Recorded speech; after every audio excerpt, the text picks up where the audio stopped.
Hello and welcome to Hikima Council's Makala Podcast channel. Makala, meaning branches, Kasisutu. My name is Amanda Masondo and I'm your host. We hope this podcast finds a way to impact, educate, and inspire your next. We're on Apple Podcasts, Spotify, Google Podcasts, and Buzzsprout. Basically everywhere where you find your podcast fix. Every first and last Friday of every month.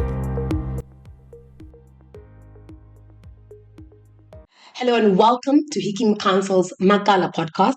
I am your host, Amanda Masondo. And as per usual, please like and subscribe so that you can be the very first to get episodes from Hikima. That's every first and last Friday of every month.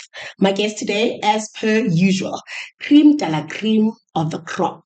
My guest today is Selebogo Molefe. He is just an entrepreneur. He was very specific. He said, do not give me all these other titles, all these other things. I am just an entrepreneur. Selebogo, thank you so much for joining us. Thank you for having me. First things first. Selebogo, who are you? Where were you born and raised? Born in Kroonstad, raised in Swaziland, pretty much bred in Hillbrow. And I'm a Joburg kid through and through. I'm a city kid, but my roots are in the village. Your roots are in the village, the Swaziland village. Yeah, Eswatini, Kakoko. Yeah, okay, that's interesting.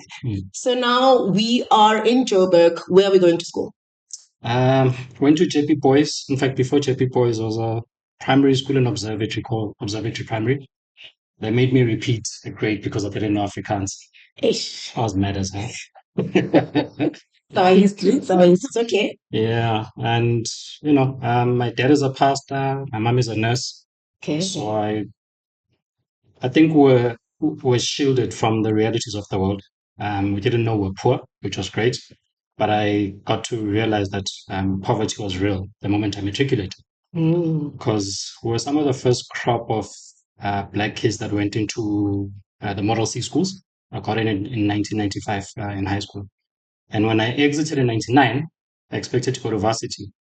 And lo and behold, how about Tagaboy? Oh. And my former schoolmates were all cheese kids. They were in the varsities and stuff. And I'd bump into them whilst I was scraping the floors. And that was the reality. But it was actually a good foundation. Yes. In hindsight. You needed it. Tagaboy is essential to the journey that we're on now. Yeah. So let's talk about entrepreneurship. When did that bug bite you? A bit in high school. Partly because my dad used to brag that he doesn't give us invaluable. He used to preach about it on the pulpit. It used to annoy me a lot. So I needed to find other ways to make money because, teenage pressure. My mates in Hillbrow, they used to have money from their parents. And I needed to find a way. So we used to sell stuff.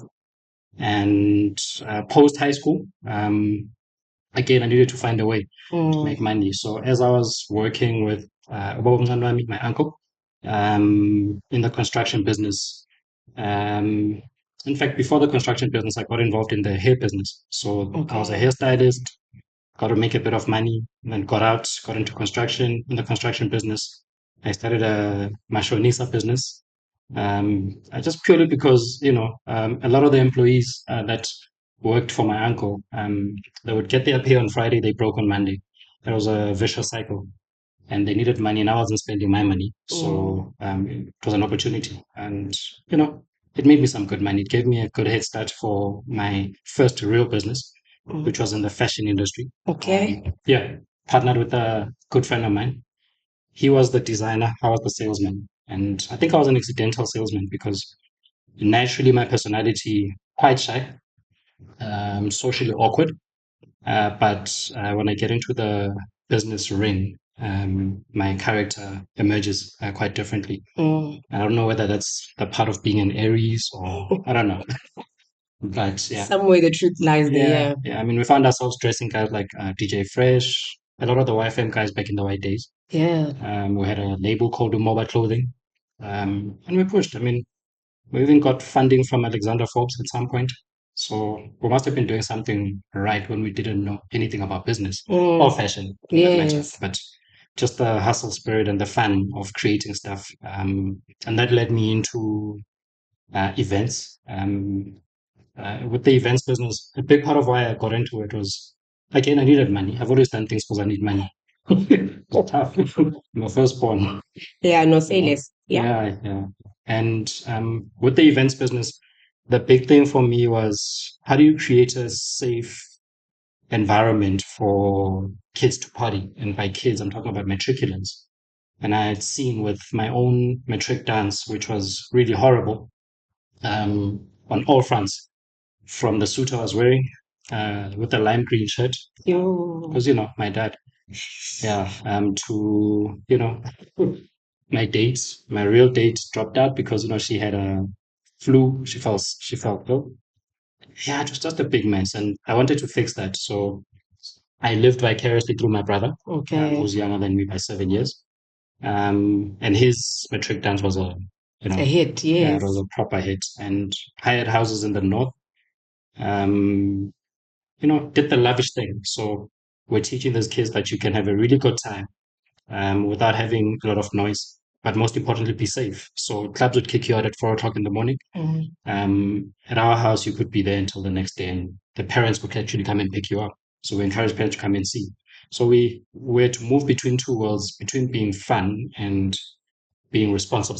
Yeah. And there were a bit of lessons out of that, just in terms of events management, organizing, project management, which pretty much led me into corporate for a couple of years. Yeah, I can talk corporate, and then corporate Bowens and corporate doesn't sound like it fits. When it sounds like you were supposed to do entrepreneurship from the jump.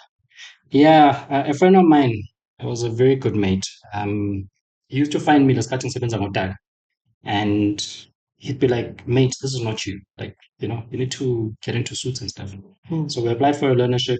And when I left my uncle was sad because I was like, "You're thriving in this environment. We're actually making good money. I just happen to be dirty all the time." And I got dumped, My girlfriend, who never knew what I used to do, bumped into me at Israel Mall. We're building a Woolies there, doing the kitchen and stuff at night. So I'm walking through the mall. I mean, it's after 9. Khantish is there coming to watch movies. So she's there with a bunch of friends and, walk past me. And if I go over, maybe I walk past. So all of those little things had an effect. And yeah, I found myself wanting change. I regret it to a certain extent because, the construction industry was booming in the mid 2000s and I was in early. There's so much more we could have done. I mean, we built a lot of the news cafes you see around Joburg.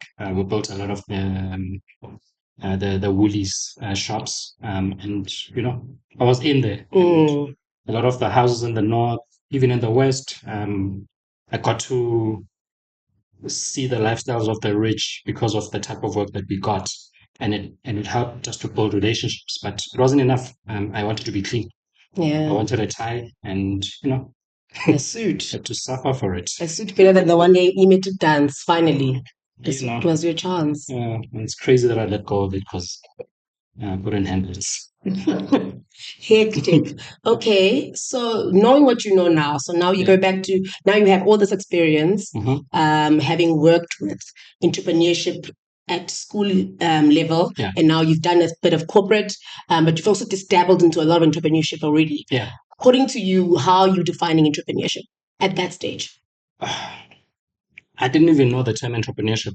Only got to know it in 2011 when I got to work with Richard Branson through his Center of Entrepreneurship and the Virgin Brands when we got to launch a bunch of stuff locally. And I got in because I wanted to get a bit of education through the center. But I quickly realized that it was a bunch of white people who didn't know what they were doing when they're talking to black people.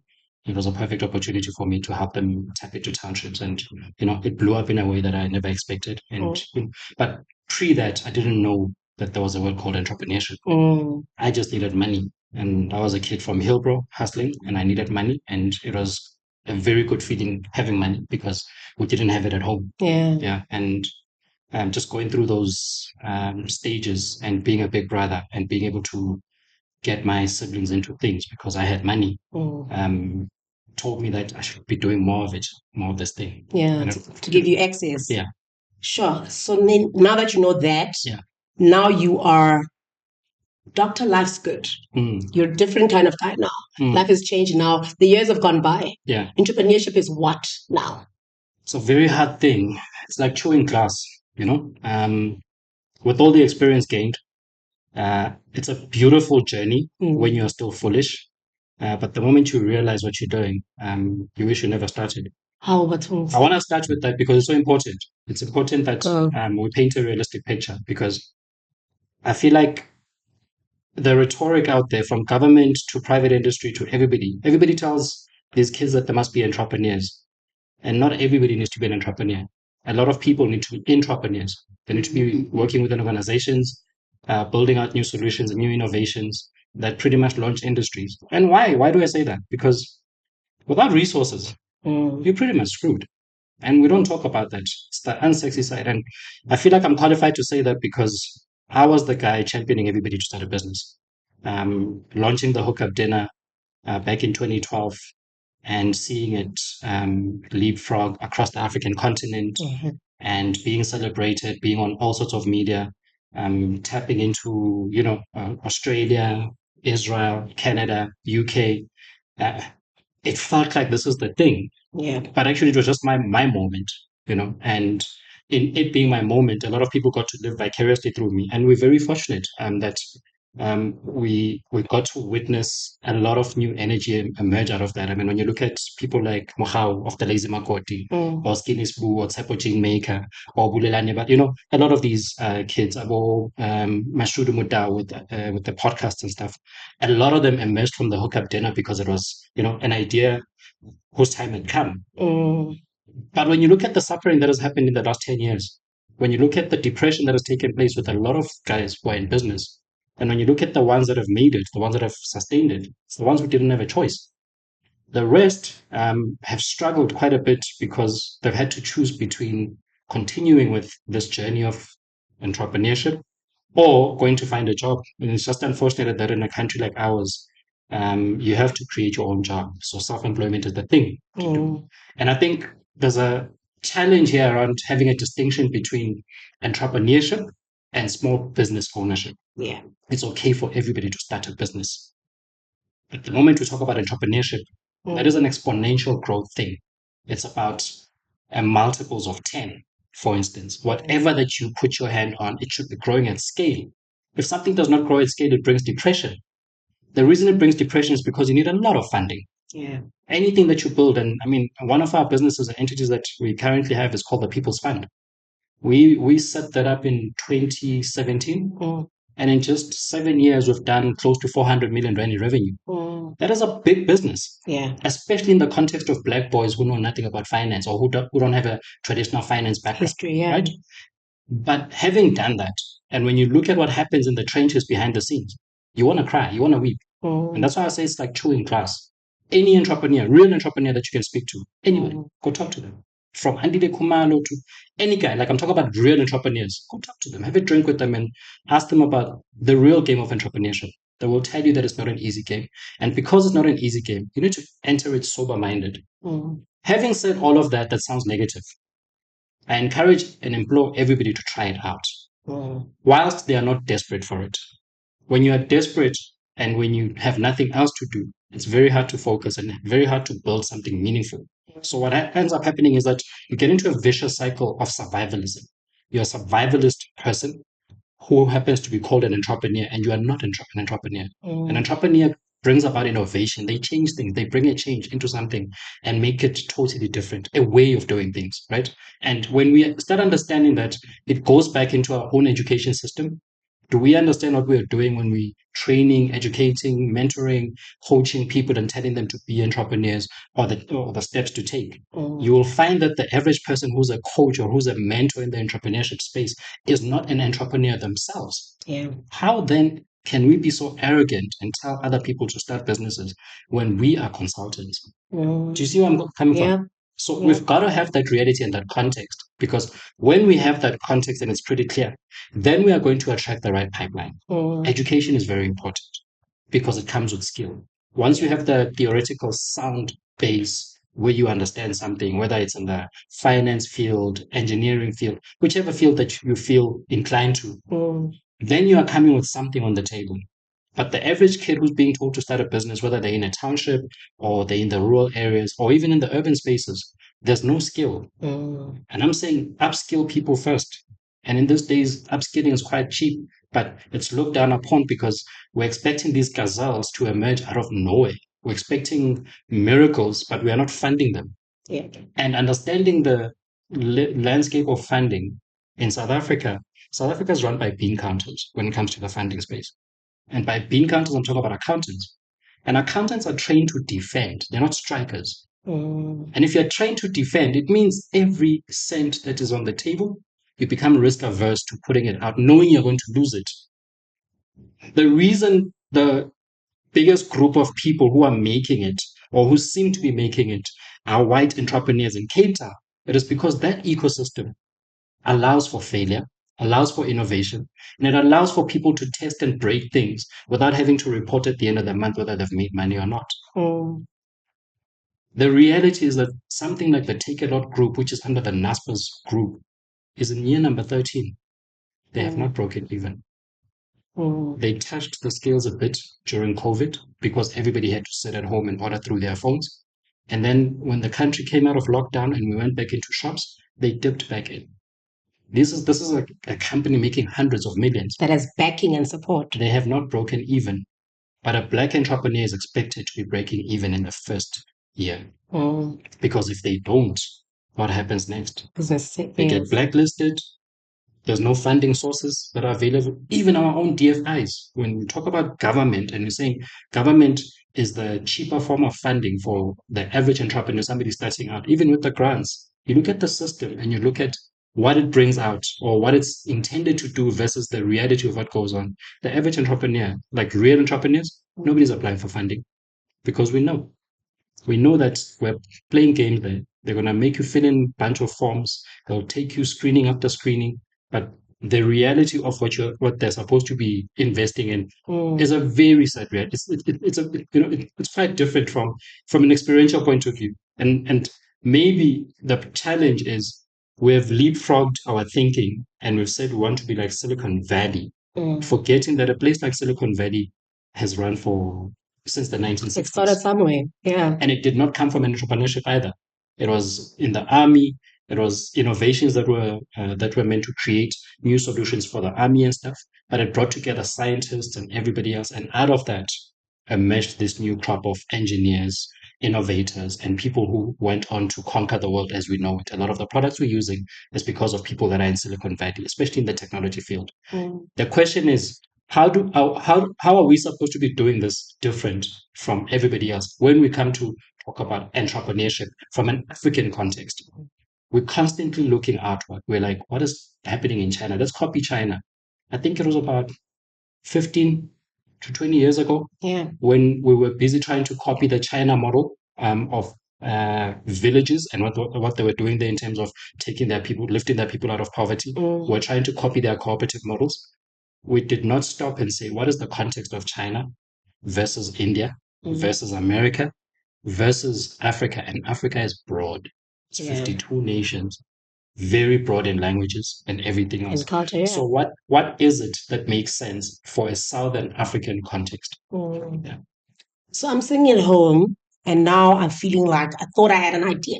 Now Selebogo is telling me that maybe I don't. But if you were to create a template as stuff that would be to safeguard you. It's not 100% proof because we are not doing that. You have to leap in order to make the difference, right? So if you could give me a few tips that would be sort of like safeguarding entrepreneurs to when you enter, if you at least tick these boxes, you have a fighting chance. What would those be? Talk to people. A lot of people are afraid of talking to humans, and that is the biggest challenge. In a nutshell, we're afraid of rejection from other humans, and therefore we're afraid of getting feedback from them about the ideas and the innovations that we're bringing about. But that is actually where you're going to get real-time feedback as to whether what you're doing is real or not. So you've got a problem statement. What is this problem that you're going after? And sometimes you're not solving a problem. You've identified an opportunity. I mean, a lot of the entrepreneurs who, one of my mentees is Skinny's Boo. We don't need another soft brand. But he gained a lot of traction in the marketplace. A lot of celebrities and politicians and the market at large bought. I mean, we launched him into Markham's, into Stratfords, a lot of these shops, right? It's because the market wanted it. So it's not always about solving a problem. You have to identify an opportunity. But even in identifying an opportunity, you have to start small. A lot of us have got big dreams and we say things like we need funding. So you've got to take a step back and be like, before anybody can give me their money, I have to think about, does anybody want to buy this thing? And you should not be afraid of selling something that does not exist, because you have to prove that there's demand for this thing before you can get somebody to give you growth funding for what you're doing. And it's such an important thing. So are you solving a real problem in the marketplace? And if you think you're solving it, who else is solving this problem? So don't be afraid to copy. Look around you, look at the people who are succeeding in what they're doing, and look at what are they doing different. The ones that are succeeding at it, the ones that are failing, what are they doing different? And if you just apply logic, so pause a bit on taking advice from too many sources and just look at the market. If you say, I want to introduce a new pen brand because there are no pens that are owned by black entrepreneurs, great for you. So you're trying to sell culture, right? It's about understanding, what are you really trying to sell. It's like thinking about Apple. Apple is not selling products, they're selling culture. They're selling their core audience is designers, but everybody else wants this product. So what is it? What is the thing that you're really trying to tap into? And sometimes it's real problems. Some entrepreneurs are trying to solve for energy solutions because we've got load shedding and stuff, or water issues because we're getting into water shortages, or in a lot of villages and townships, there's not a lot of clean drinking water. So that is a real problem in the marketplace, and it's about doing your research, because the internet at our fingertips. If you're able to watch a podcast like this, it means you've got access to the internet, and you have absolutely no excuse for crying about resources and information in terms of where to access this information. You go and you do your research, you find out what's going on. You start with desktop so that you don't waste too much time talking to people before you know or have a basic idea of what's going on. And once you are pretty clued up, draft a set of questions and go out and ask people, are you willing to buy this? Why are people, what problems are people experiencing? And you've got to talk to people. People are going to give you the feedback. Craft that message as a value proposition and sell it back to them and see what happens. For us, when we did our crowdfunding initially with the People's Fund, the problem what we were trying to solve for, we realized that a lot of black entrepreneurs do not have access to funding for the products that they're trying to create. And we got into that because of the businesses that we ran, whether it was through Brown Sands or through the hookup dinner. We had a lot of entrepreneurs who were pitching on our platforms. They had great products, great solutions, but they didn't have the money to fulfill their orders in the marketplace. So we were like, let's try something out, set up a crowdfunding platform and tested the market out as to whether that would work or not. Literally a website. Creating a website is cheap and often free these days. So think about it from that level. And then as we built our product up, we realized that where we were pushing for versus what the market really wanted was something else. So it speaks to listening. A lot of us do not listen, and we're quite arrogant because we fall in love with our ideas. If there's one thing I can implore everybody, fall in love with the problem, because the problem is going to lead you to the right customer. And listen to the customer in terms of what they're asking for, and change according to the customer's needs, and sell it back to the same customer. Then you're going to see traction. We wouldn't have been able to push the type of numbers that we talk of now if we did not listen to what customers were saying in the marketplace. We used to be a crowdfunding platform. We are now a purchase order funding platform.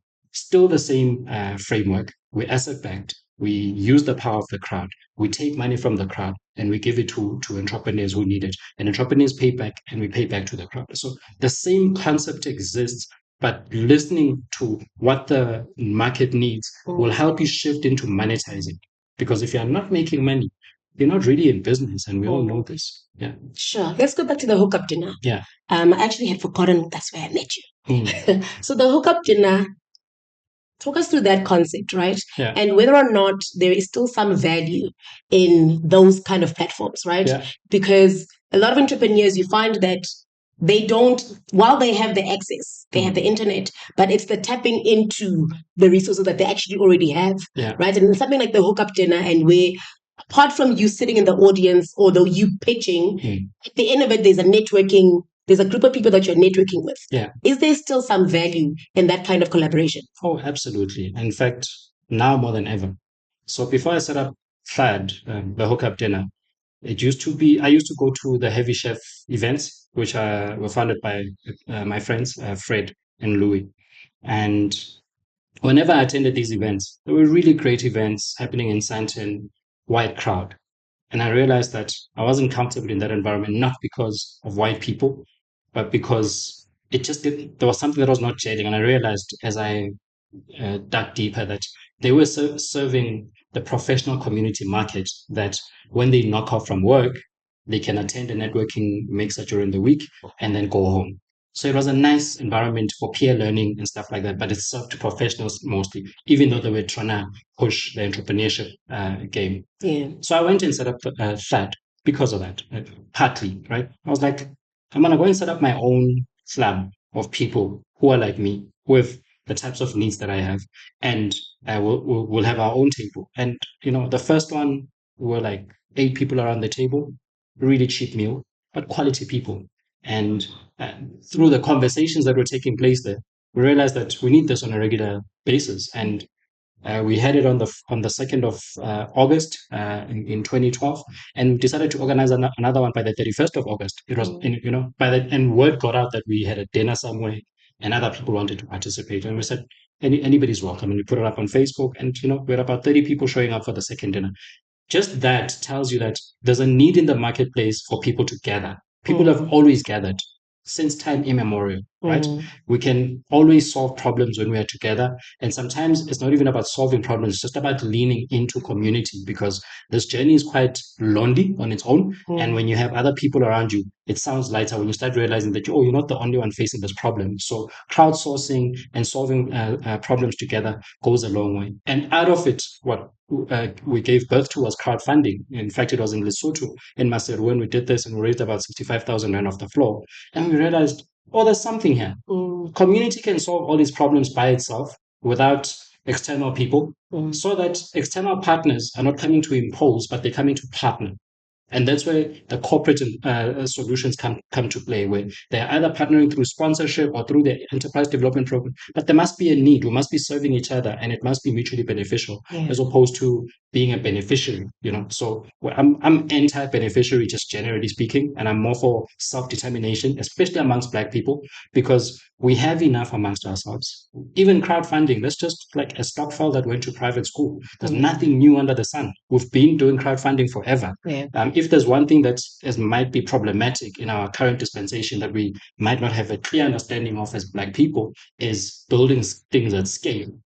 But micro entrepreneurship has always existed. Abomamabetu in villages have always sold. There's nothing new. They've always created products, and they've sold those products to people that needed them around them. And then they've gone and bartered or used that money to go and buy raw materials or things that they need to cook at home. So we understand the ecosystem. We understand what to do. But are we applying those African solutions in an entrepreneurial environment and making sure that we're doing something that is homebred and something that we truly understand and it's innate in us? We don't have to go into a book to understand how to make money or how to build something at scale. And our USP is the village. It takes a village to raise a child.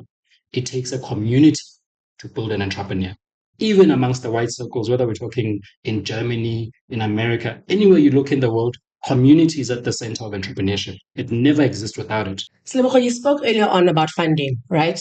That real entrepreneurs or entrepreneurs that are actually solving problems are actually not even looking for funding. Why is it that entrepreneurs, that's always the stumbling block, right? That's where they draw the line. I couldn't find funding. That's why I had to close down my company. What are they missing? What are the things that they are missing? And what is on the other side of not getting funding? You need a job to get funding in South Africa, unfortunately. And yet they tell us to start businesses. The average entrepreneur who gets funding is because their spouse is in a job, and therefore they've got an asset that they can put against the credit, right? There's also a lot of small business grants, grant funding that exists, but it's a competitive landscape. A lot of people that need it are not going to get it. Funding will always come from private sector and from angel networks, right? I mean, we've got platforms like Stockfella, which is run by a very good friend of mine, Sepo, who also launched at the Hookup Dinner, funny enough. That platform has transacted over 300 million rand. And You've got a lot of people on his platform. It's about 33,000 stock files on there that are putting money together with corporate professionals, all types of people that are there. And they're using this money, some of them, they're using this money to fund businesses because there's a huge funding gap. Like if I go to any traditional institution, even our own agencies, because our agencies were set up to help us as Black entrepreneurs so that it becomes less burdensome to raise that capital. But if you go to NEF, I've raised money from NEF, 1.5 million. They wanted me to sign off my house. I'm an entrepreneur in South Africa. They wanted my house as guarantee for that funding. This is a developmental institution in this country that is meant to be laxing and doing things a whole lot less than what the bank wants from me. But they actually want the same thing. But it goes back to our core. This country is run by bean counters. And we're not necessarily an innovation driven economy. We're not those people, unfortunately, right? Here we're about checks and balances, and we sit on a lot of cash, especially in the private sector, that nobody spends. Like it sits there in reserves and it's not spent where it should be spent. And then we wonder why growth is not happening. And then we look at the people that are getting funding. We look at where funding is actually flowing. If we're looking at the rest of the African continent, Nigeria is getting the biggest funding.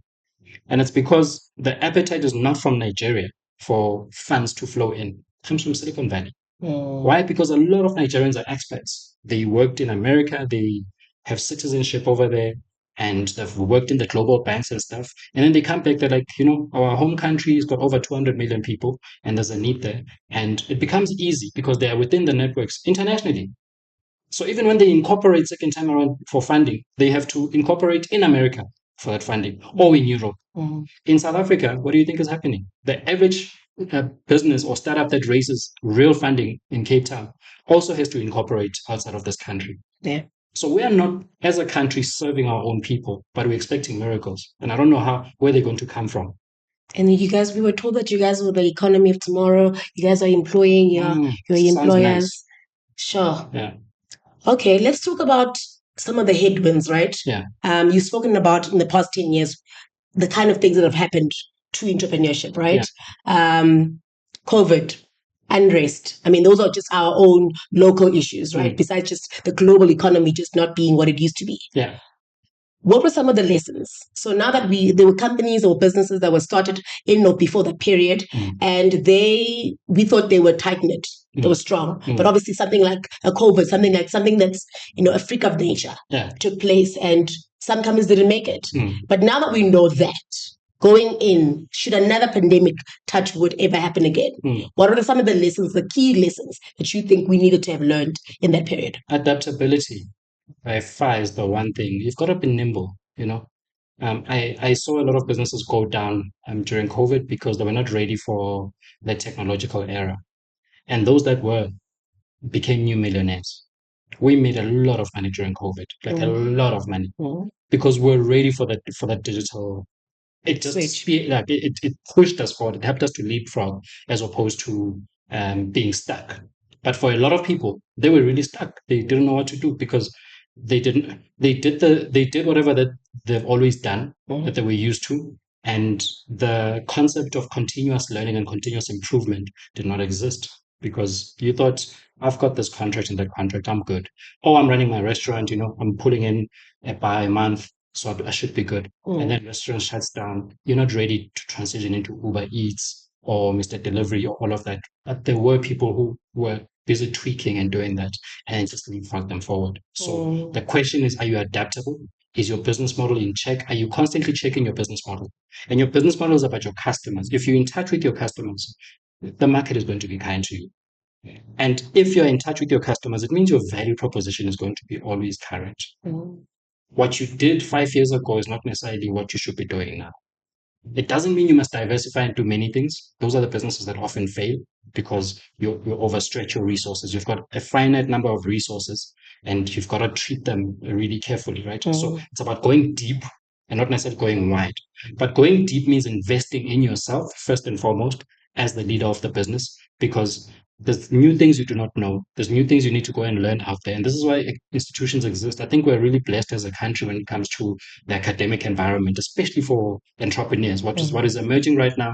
I think it's beautiful. We're seeing a lot of centers of entrepreneurship. A lot of business schools are trying to really focus on entrepreneurial education. So there's a lot that you can benefit for a very minimal cost, right? And you understanding that the next big thing is, are you building real relationships in the marketplace? Because that's actually what's going to save you. If you can't pick up the phone and call somebody and say, I'm in a jam, I need 300K, and they're like, oh, okay, where do I wire it to? You've got problems. We don't invest in relationships, we don't invest in networking. And because we think things are just going to happen or fall into place, it does not happen like that. Um, Everybody's got self-interest, and people are overly fed with information from, there's too much going on out there. And you've got to invest in the time for relationships. It's something as simple as once every month, bi-monthly, quarter, organize a dinner with a small group of people and make sure that it's a diverse mix, and ask them to invite at least one financier to the meeting, or one person who's in the legal fraternity, different people, so that you can mix and match for yourself, because not everybody can afford to go to the golf course or pay for the fees that are out there.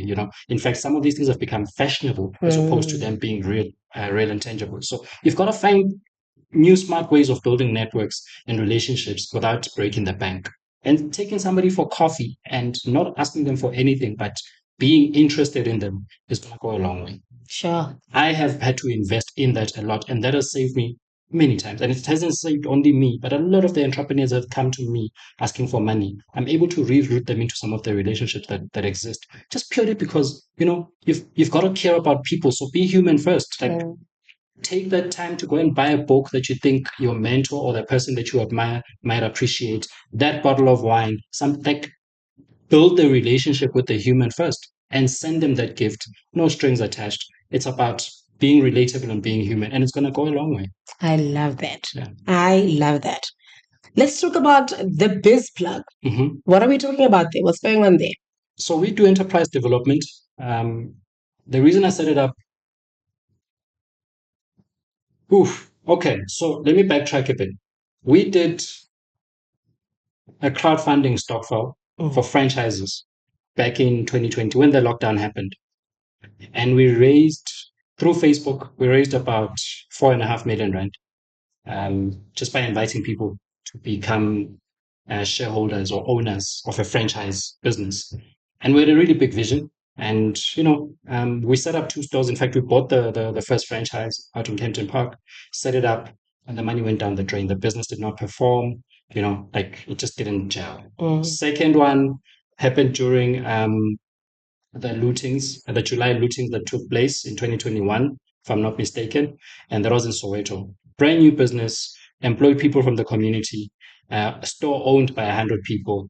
We're doing something really great. Even our revenue, I think it was about 310K for the first month, which was something real, it validated something for us. Yeah. And we wanted to build 100 of these stores as we built a narrative towards people becoming franchisors as opposed to Black people just being franchisees. Why did we go into that? It was because the fast food franchising industry, or fast food industry in general, is about 83 billion rands worth per annum.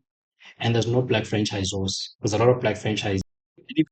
Franchisee will tell you that you're an employee as a franchisee, and you're an employee who buys a job. You put money into this thing, you get told what to do. You can't stock from anybody else but whatever that these guys tell you, and they can tell you when to get out. So it's not really your brand or your business. But we wanted a foot through the door, and we knew that there was an appetite for it. So we crashed. And in crashing, unfortunately, we're able to pay people back their monies just for reputational sake. I mean, anybody who invests in a business, they know they're going to lose that money. It's a risk, right? But we wanted to preserve our reputation. And when that happened, it was a bit much for me. So I kind of went totally underground after everybody was taken care of, and just, went into a depressive state for a while. But when I came out of that, it's not like I wasn't living. I was still running business. And training was the thing that kept on emerging out of this, where I was the demand or where I was being asked to come through. So I decided to set up the Biz Black on the back of that. And we focused on training, got accreditation. We do new venture creation. So we help people in townships and rural areas, especially rural areas, to figure out how to start businesses at a basic level. And on the back of that, I'm really trying to figure out how to help people set up their own stock files that become their funding houses, because all of the solutions are there, but people are not communal in nature, or they're communal for the wrong things. They're communal around savings or survivalism, but not for creation and growth. So we're trying to change that culture or impact that culture in some form or the other and see where it goes.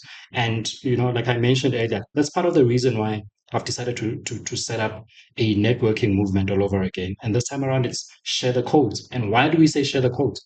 It's really about, I was listening to a video by Pharrell Williams. So he set up a business called Black Ambition, and they're raising $1 billion for black and Latino entrepreneurs out in America. And he said something that we do every day, but because now it's being said by a celebrity, it resonated so much. Like it drove the point home so much. And he's just like, we've got to build our own. We've got to share the codes amongst ourselves. And sharing the codes is really about sharing insights. Because somebody will tell you, no, these are the 5 steps of success in life. That's not how life operates. Just be honest with me. Like, tell me how you got that gig. What did you do? The thing that I can't find on the internet. Like, be honest with me, right? And if you had to call somebody, tell me that's what you had to do. Exactly. And that's ultimately the big drive with us launching this new brand or in the marketplace right now. It's about helping people build a community where they share codes amongst themselves. We're seeing a lot of people in the private sector who are corporate employees, got a bit of cash, they're running side hustles, but they're stuck. And their main focus is their job, but they really feel stuck. They want to do this thing or leapfrog, but they can see that if I jump now, there's a lot at risk. So helping those people to be part of a community where they can share insights amongst themselves, collaborate with entrepreneurs who are running businesses full time, maybe invest in those businesses or partner in those businesses and become co-founders in those businesses. It's really just about helping to reset the button around community and being real at every step. So everybody who's going to be coming to share insights on our platform, they are not. It doesn't matter who you are. You could be the president, you could be the CEO. We're going to call you out because we know the game. We've been around the block a couple of times. In the funding spaces, we know how tough it is, and we know what actually happens behind the scenes. So it's really about making sure that we help Black people build a real network of people that are willing to share real insights, real information, and actual networks where if you need R1 million, there's this person that you can call now, and they're happy to transact as long as the thing that you're doing is legitimate and you can prove it. Instead of taking you from pillar to post and telling you to submit 15 other documents for the next 2 months, they're messing around with you. So I want to build a real network all over again, because I can see that it has worked for me, but there's a lot of people who are struggling. And they're not struggling because they don't know how to solve problems or don't know how to trade. They're trading. Now they've got the business, but they can't trade or they can't move forward because they need cash or they need that supplier, or that there's something that is closed in the system, just purely because we're not sharing and collaborating enough amongst ourselves. So the collaboration is taking place, but I want to be very deliberate and intentional in making sure that we build a new circle that ensures that the whole community rises, because you can't rise and shine alone. It does not work. It's not sustainable. You're going to die. The ground is going to swallow you. So the safest and sustainable plan is to make sure that everybody rises, and that is my ethos around it. Sure. Yeah. I'm excited. Very exciting. I think you're tapping into something great there, especially when it comes to, I think every second person that you meet is actually a silent investor.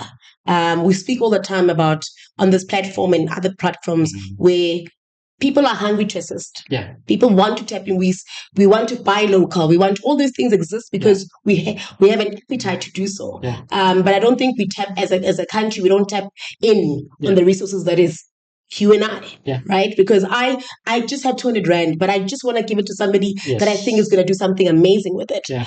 So that kind of collaboration is very important, and I think spot on that. Yeah. I love that initiative very much. Let's maybe also touch on some of the things that you think are low-hanging fruits, right? For entrepreneurship or just one-on-one, where we're failing to grow industries, we're failing to grow in is because we're just missing these little things that we can see, but we're not tapping into. What would you think? What do you think those are? I think a lot of us are starting, and again, this is must be driven through context, because I'm gonna say it and then I'm gonna bring the context. So a lot of us are starting Me Too businesses. So and so is doing this business down the road, and I started. But the challenge with that is we're not collaborating, we're competing. And, the examples are often made about the Pakistani, the Somali, and all of those communities. And I don't think enough context is driven as to why it works for them. It works because they have no choice. They are here to survive. And when you have to survive, becoming a collective and doing this thing together is so much easier. To collaborate and put your funds together because you know that nobody's going to come save you. It's very easy, and this is why they can easily raise 15 to 20 million to go and buy stock at directly at Coca-Cola for the price that Macro gets it at, and it's just purely because there's a survival thing that has to take place there. So if people don't have new ideas, but they feel like together they could do something, if they feel like, in Soweto, I'm just going to make an example there and say, there's 100 of us here in Soweto, and, we know that Utsepo is really good at this business thing, but he struggles, he really struggles to access certain things. How about we form a stock file? Because we can all make money through this thing and learn through the journey of Tsepo in order for us to, when we start our own businesses individually, we are not starting from nothing. Because a lot of ideas, ideas are a dime a dozen, and people will always say, "You're gonna steal my idea." When people pitch to me, I mean, I'm a pitch master, so I train people how to pitch and stuff. But I actually don't want to hear their pitches most of the time because they think pitches are valuable or they think their ideas are valuable. What's valuable is execution, and execution, it's very few people are willing to follow through and execute on something. And that is the bigger challenge. So I would say find somebody who's a doer. If you feel like you're a lazy person, but you have some resource, whether through a skill or network, and you feel like you want to do something, but you're not really sure about this thing that you see out there, you see that entrepreneurs are going through a struggle, maybe approach somebody who's already got their scars and say, can I partner with you? This is what I bring to the table, and let's do something together. And I'm saying this because you can start anything. I mean, we're seeing the rise of black brands right now, whether it's the mainstream, and a lot of these sneaker brands that we're seeing, to clothing brands. So black pride sells, right? The black culture sells. It's something. It's an asset of value in the marketplace. But a lot of people are not skilled or ready to actually execute on that. The reason somebody like a Theo is able to execute so well is because his background, he's an investment banker. He's well educated, he's got the network to raise the capital. He's quite sophisticated. But the average person starting a business is not that sophisticated or not even not that well networked. So then we wonder why somebody like Theo is able to leapfrog straight into the sky and build something, and then we say, no, this guy's doing something. It's because we don't understand that a lot of us individually, there's a lot that we can't execute. If I had to start the People's Fund alone, I wouldn't have been able to do what we've done now. It had to take a collective group of people who came from different walks of life with different skill sets on the table. Luyanda is a mathematician, who's our main founder. Mzu brought Brown Sense with him. I brought the community of entrepreneurs. Tsuha Africa brought the network of black professionals who are saving money together every month. And then and then that gave us a kickstart to get into the marketplace and test things out. We could leverage off each other's different strengths, and yet initially we looked like we were competitors on the table. But when we collaborated, we built something that it's outgrown all of us. It's bigger than any of us. Anything that each of us have started, the People's Fund is much bigger. And that's the vision we need to have constantly, that I need to partner with people who are better than me, who can execute so much faster than I can. And then I need to strategically position myself and say, this is the thing that I can contribute, that I do better than nobody else can do. And I will put my neck on the line for it and go all out for it. Because also, the moment you partner with people, then if you want them to be carrying you instead of rising together, that's the other problem. A lot of business partnerships are not working because one partner is lifting all the dead weight whilst the other one is just relaxing. So there's a lot that we've got to be thinking about. Ideas themselves, they're a dime a dozen. You can pretty much sell anything. We can see it on the streets. People sell pens every day. People are selling socks every day. You can sell anything. There will always be a demand. There's what? Close to 70 million people in this country. There will always be a need for something. But find people that can help you to execute. I vouch for it because it has worked for me. And I can see that it works for a lot of other people that go that route. Selebogo, let's dream a little bit. We've spoken, it's been a mouthful, right? And I think every bit, I hope you guys have been writing down notes. Don't forget. I want us to dream about what entrepreneurship for you, what are you excited about, right? What's still coming that we couldn't possibly fathom, that's still going to blow entrepreneurship out the water still, that's going to explore, that people are going to tap into, that's still going to be so exciting about the industry that is entrepreneurship? I don't have the answer to that. I'll be honest. But having said that, community and collaboration, I feel like we're starting to get it. And it just needs a wave to keep going, right? And for those of us who've been in the game for a bit longer and are becoming jaded, we need to set up advisory boards or advisory councils, rather, where we bring everybody together so that that wealth of knowledge that exists does not fall on the wayside. Because what often happens is that when people reach burnout, they tap out. And they tap out with all of this knowledge. It's almost like CEOs when they resign at 60 or 65, and then nobody wants to talk to them. But this is great. Well, these are people that can sit on your board and actually help you to grow so much. And they found vigor and new vision, and there's new energy that gets formed in their belly because they are used to building and they want to help, but they don't find themselves being useful in the corporate environment.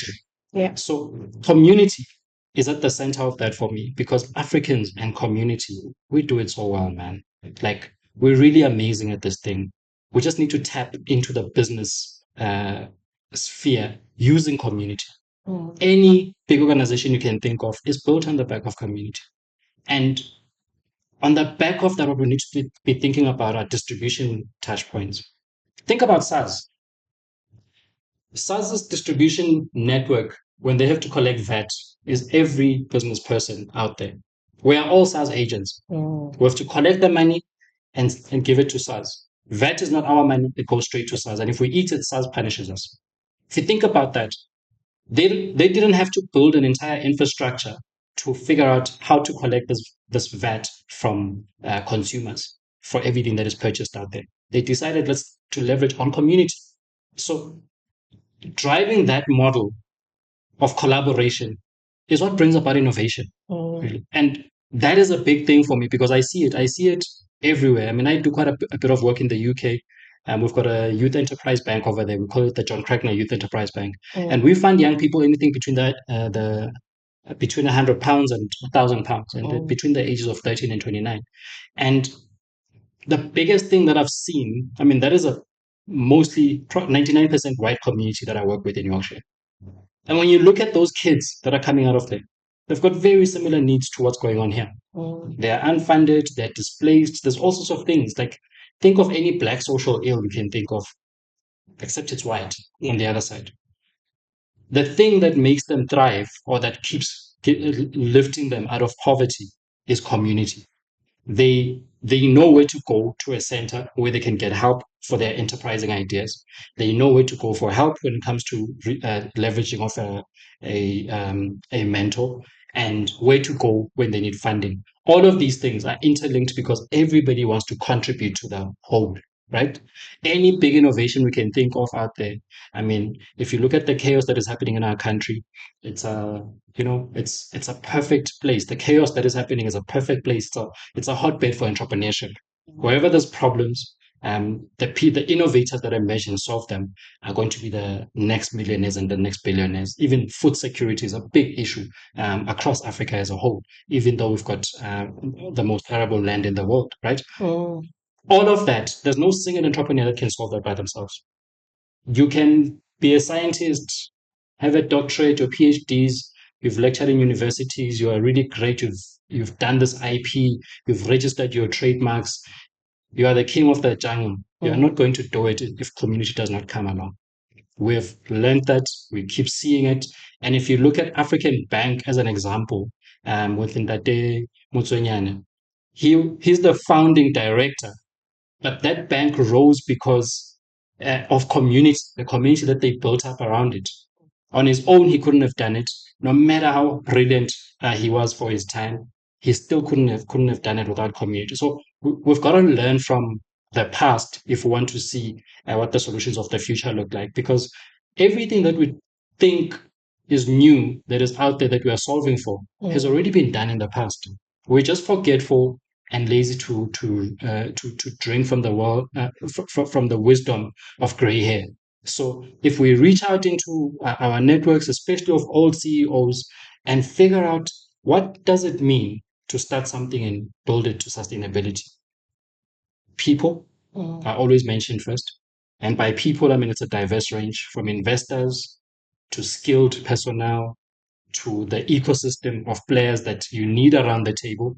I mean, you might be trying to solve for the water problem, and then you've got some administrator who knows nothing about the scarcity of this country blocking you from government because you haven't tried to take the human first approach by figuring out I need a stakeholder engager. And it's somebody who actually understands the language of government who's going to go and talk to these people. It can't be me because I don't have the patience for them. Just those little things will help us to figure out our true north. For now, there's a lot of survivalism that is happening, and fairly so because the economy is not growing. There's not much investment happening. Private sector is holding on to their money as well because they don't know what's going to happen in future. The political climate is affecting us in many ways. There's a lot of moving pieces. But as an entrepreneur, you can find space within that, or rather, as an innovator, you can find space to exist and to do something and to test it out digitally. And I think there's also another big thing that we don't really look into: setting up global councils, because these days you can make friends with somebody in America and somebody in Japan like this. How about inviting those people onto your table and saying, I'm trying to build this thing out in Africa and I'm stuck here and here and here. I'd like you to be part of my advisory board. I don't have anything to pay you, but you can tap into the research and stuff. There's so many ways, so many people want to contribute. Even amongst our own Black professionals within corporate, a lot of them want to contribute and they want to help. They've got a lot of knowledge that they're sitting on, that they're using within their jobs, but they can't exercise it outside of that because the appetite for risk is diminished, partly because of the credit risks that they sit in. They've got families, they've got bonds to take care of, they've got cars. There's so many things that people are tied to that they can't truly go out there and do this entrepreneurship thing. But the two worlds can come together because the ideas are a dime a dozen. Energy is a big thing in the marketplace that people are trying to solve for, but nobody's going to do it alone, especially because of the type of money that is required to be invested upfront. And you might not see it for the next 10 to 15 years, but you need to live and you need to thrive during that period. So how do you do it? Build relationships first. Yes. Knowing what you know, would you do it again? I probably would, unfortunately. It's addictive. That's all that is required. Ladies and gentlemen, Selebogo Molefe.